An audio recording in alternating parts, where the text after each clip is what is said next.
முதல்வர் 9 ஆண்டு தூங்கிவிட்டு தற்போது அறிவிப்பை வெளியிட்டு வருகிறார். மத்திய அரசு கார்ப்பரேட் அரசாகவும் மாநில அரசு மத்திய அரசின் கொத்தடிமை அரசாக உள்ளதாக வைகோ தெரிவித்துள்ளார்.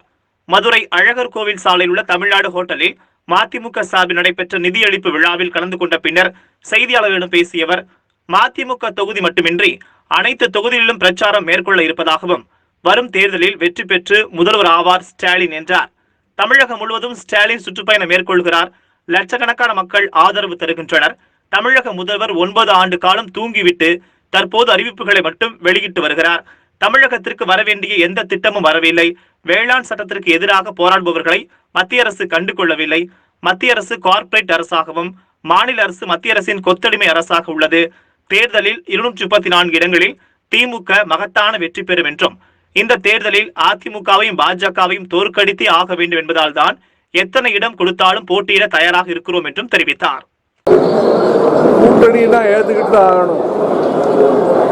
கூட்டணி தர்மம் இருக்கு. அந்த கூட்டணி தர்மப்படி கூட்டணி பேச்சுவார்த்தையில அந்த பேச்சுவார்த்தையில் என்ன நடக்குதோ அதை ஏற்றுக்கொள்வார்கள். எதனால இந்த தேர்தலில் மட்டும் எவ்வளவு சீட்டு கொடுத்தாலும் வாங்கிக்கிறோம்? இந்த தேர்தலில் எப்படியும் அதிமுகவையும் பிஜேபியையும் தோற்கடித்தே தீர வேண்டும். அதை தலையெடுக்க விடக்கூடாது.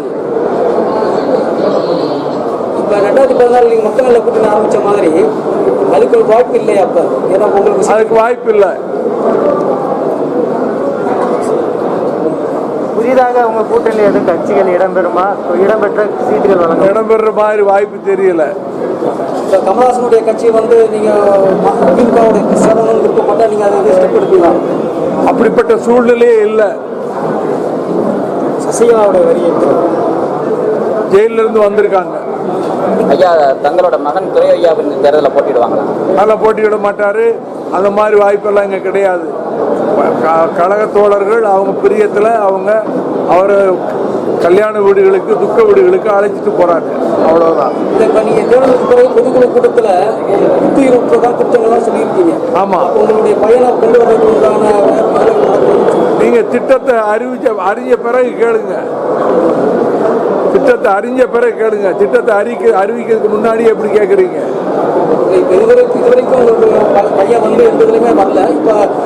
என்னுடைய திட்டம் என்னன்னு எனக்கு மட்டும்தானே தெரியும். உங்களுக்கு எப்படி தெரியும்?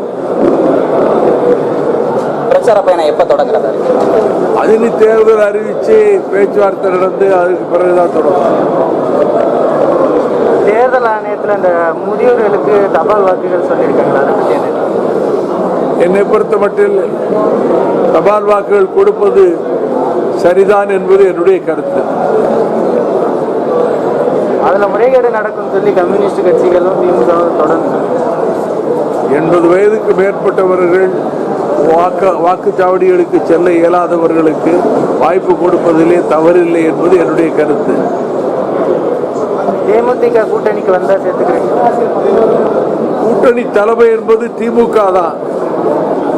ஆகவே இந்த கேள்விக்கே இடமில்லை. தேர்தல் அறிக்கை தயார் பண்ணிருக்கீங்களா சார்? தேர்தல் அறிக்கை தயார் பண்ணி இருக்கிறோம். உரிய நேரத்தில் வெளியிடுவோம்.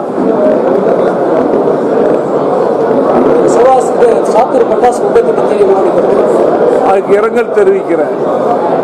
அதிமுகவும் 234 தொகுதிகளில் ஜெயிப்பேன்னு சொல்லி முதல்வர் எல்லா பிரச்சாரத்திலையும் சொல்லிக்கிட்டே வர்றாரு. ஆமா, சொல்லியிருக்காரு. பேப்பர்ல வந்திருக்கு. ஸ்டாலின் அவரால் சரியா கூட பேச முடியல, துண்டுச்சீட்டை பற்றி தான் பேசுறாரு அப்படின்னு தொடர்ந்து குற்றச்சாட்டு வச்சுக்கிட்டு குறிப்புகளை சொல்றாரு. அவ்வளவுதான்.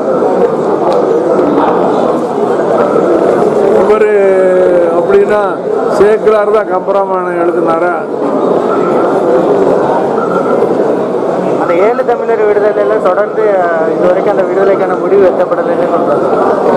அது மத்திய சர்க்காரும் மாநில சர்க்காரும் கவர்னரும் சேர்ந்து நடத்துகின்ற கபட நாடகம். இப்போ அதிமுக நாங்க செய்யறதை சொல்லி வாக்கு கேட்க போறதா சொல்றாங்க.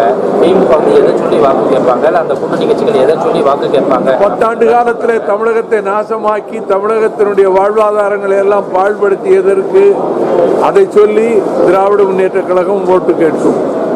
திராவிட முன்னேற்ற கழக அணியினர் ஓட்டு கேட்பார்கள்.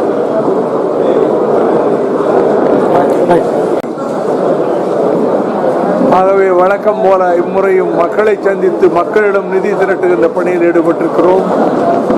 செல்லுகிற இடங்களெல்லாம் மக்கள் நன்கு வரவேற்கிறார்கள், அன்போடு நிதி தருகிறார்கள். 7 மண்டலங்களுக்கும் சென்று நிதி திரட்டிவிட்டு பின்னர் தொகுதி பங்கீட்டிலே மறுமலர்ச்சி திராவிட முன்னேற்ற கழகத்திற்கு எத்தனை இடங்கள் ஒதுக்கப்படுகிறதோ அந்த இடங்களிலே மட்டுமல்லாமல் பொதுவாக தொகுதிகளிலே பிரச்சார பயணத்தை மேற்கொள்வது என்று முடிவு செய்திருக்கின்றேன். 18ஆம் தேதி இந்திய கம்யூனிஸ்ட் கட்சி மாநாடு இங்கே நடைபெறுகிறது. அதற்கு திராவிட முன்னேற்ற கழகத்தினுடைய தலைவர் நடைபெறப் போகிற தேர்தலில் உறுதியாக வெற்றி பெற்று முதலமைச்சர் ஆவார் என்று நான் நம்பிக்கொண்டிருக்கிற தளபதி ஸ்டாலினும் கலந்து கொள்கிறார். தோழமை கட்சி தலைவர்கள் எல்லோரும் கலந்து கொள்கிறார்கள். நானும் அந்த மாநாட்டிலே பங்கேற்கிறேன்.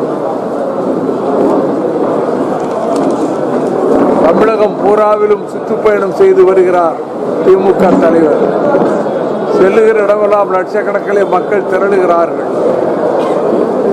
காணொளி காட்சிகள் மூலமாகவும் அவர் கோடிக்கணக்கான மக்களை சந்தித்திருக்கிறார். எனவே முதலமைச்சர் என்னதான் 9 ஆண்டு காலம் தூங்கிக் கொண்டிருந்து விட்டு இப்பொழுது அறிவிப்புகளை செய்த வண்ணம் இருக்கிறார் முதலமைச்சர். தமிழகத்தை பொறுத்த மட்டில் தமிழ்நாட்டுக்கு வர வேண்டிய எந்த திட்டங்களும் வரவில்லை. 3 வேளாண் சட்டங்களை திரும்ப பெற சொல்லி கிட்டத்தட்ட 80 நாட்களாக டெல்லியிலே வாட்டுகிற குளிரில் உறை பனியிலே விவசாயிகள் போராடி கொண்டிருக்கிறார்கள். ஈவு இரக்கம் சிறிதும் இல்லாத பிரதம அமைச்சர் நரேந்திர மோடி பேச தயார் என்று பாராளுமன்றத்திலே கொட்டி புழக்குகிறாரே தவிர அவர்களை பேச்சுவார்த்தைக்கு அழைத்து அவர்களுடைய எந்த கோரிக்கையும் ஏற்றுக்கொள்ளவில்லை. இது கார்ப்பரேட் கம்பெனிகளுடைய அரசு, மத்தியில் இருக்கக்கூடிய அரசு.